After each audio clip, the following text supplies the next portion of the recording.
टंडोला यार मेघवाड़ बिरादरी जे नौजवान फाहो खाई ज़िंदगी जो ॾीओ हमेशह लाइ उजाए छॾियो। वारसनि पारां बासर पारां हरासमेंट करण जे इल्ज़ाम बी सेक्शन थाणे जी हद में नसरपुर रोड ते ॻोठ सालियाहाल पोटो में नौजवान भगवान दास मेघवाड़ गले में फाही जो फंद विझी ज़िंदगी जो अंत आणे छॾियो। जिते वाटसन पारां बासर ते हरासमेंट करण जो इल्ज़ाम वाटसन मीडिया सां ॻाल्हाईंदे चयो त इब्राहिम पंवर ऐं महताब हाले पुट कल्ह भगवान मेघवाड़ खे घरां ज़ोरी अगवा करे मार कुट बि कयूं ऐं घर वारनि खे बि सख़्त तशदद कयो।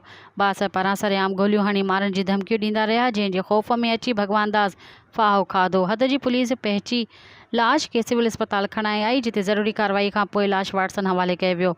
लाश घर पहुचण ते कोराम अची वियो। पुलिस जे चवण मूजिबि वाक़ई जी जांच पड़ताल करे रहिया आहियूं।